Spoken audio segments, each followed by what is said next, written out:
In 2026, millions of people spend their time chatting with AI. They enter a prompt and the machine responds. They enter another command, the machine responds again. But what if I told you that almost 50 years ago, gamers already started doing something remarkably similar, entering commands into a machine and hoping that it would understand them. And that game was called Zork. When Zork was first released in 1977, video games looked a lot different than what we know today, mostly due to the technical limitations of the time. Still, Zork chose a different route altogether. It had no graphics at all. And instead players explored a vast underground world purely through text commands and written descriptions. Despite this apparent limitation, Zork became one of the most influential games ever created and helped establish the text adventure genre. But can a game that relies solely on imagination still entertain players today?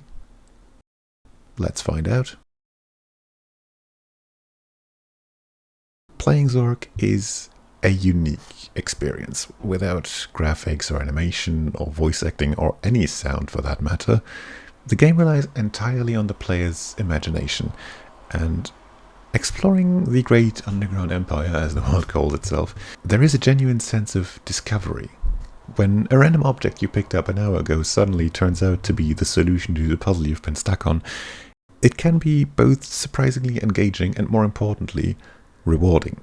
However, the lack of visual feedback and occasionally very obtuse solutions to puzzles may frustrate players accustomed to more modern design standards.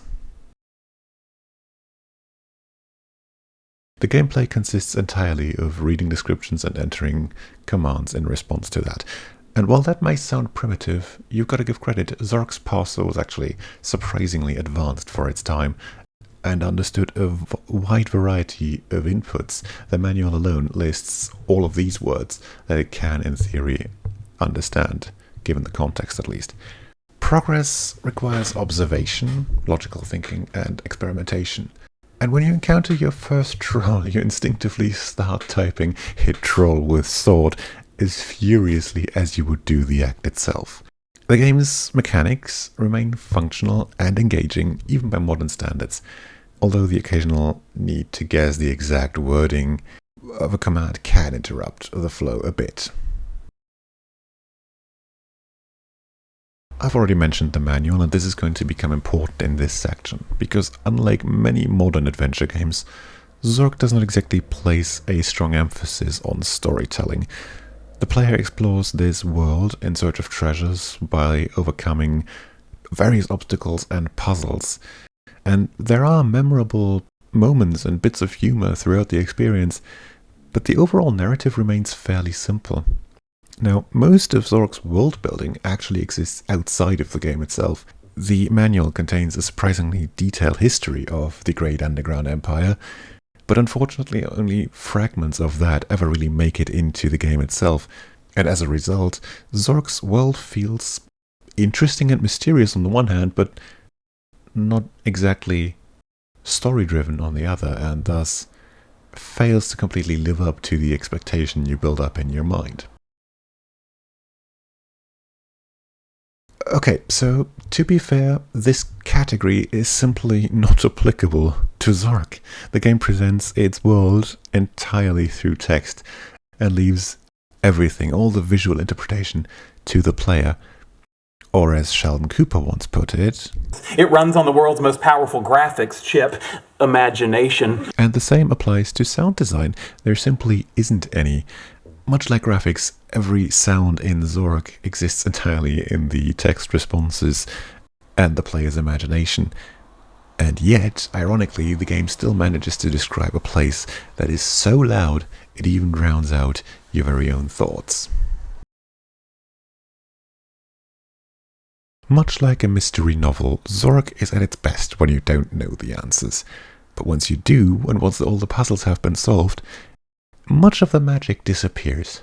That doesn't mean that after a long break, it can't still be enjoyable, but most players will therefore likely only experience Zork once, before moving on.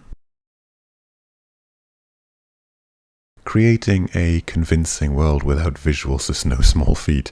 Through text descriptions alone, Zork establishes a surprisingly large and interconnected environment.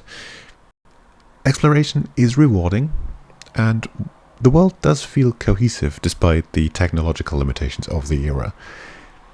Navigation, however, can occasionally be a little confusing because the descriptions do not always make it clear how different places are connected to each other.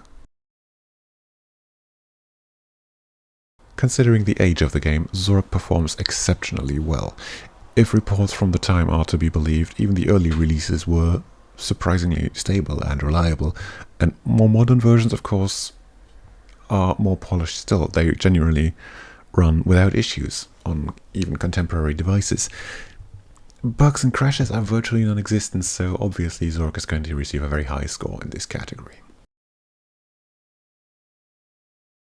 Few games have had a greater impact on the development of video games than Zork. It helped popularize interactive fiction, it demonstrated the potential of computer-based storytelling, and influenced countless other adventure games that followed. Its place in gaming history is unquestionable, and without Zork, interactive fiction would likely look very different in 2026. Its influence can still be felt today, not only, mind you, in adventure games, but also in modern AI text interactions. Zork offers almost no customization options. There are no graphical settings, no difficulty settings, no character customization options, no alternative gameplay modes. The experience is presented exactly as the developers intended, and yet it earns one single point, for allowing lots of experimentation with what sort of commands you can put in. They were really trying to put their machine, their parser, to the test as to what it can and cannot understand. So, is Zork still worth playing in 2026? Surprisingly, yes. Now, let me be clear. Players looking for fast-paced action and cinematic storytelling will quite quickly bounce off of it. While many aspects of the game have inevitably aged, the core experience remains fascinating. Few games demand as much imagination from the player, and fewer still manage to create such a memorable world using nothing but words. Ironically, in an age where millions of people spend their time chatting to an AI, a text adventure from 1977 feels more relevant than it has in decades. But for those willing to meet it on its own terms, this nearly 50-year-old adventure still has plenty to offer. I'm sure you will have realized at this point that I divided the rating up into two different ratings. One is the overall score, as you're used to it, 10 categories added up.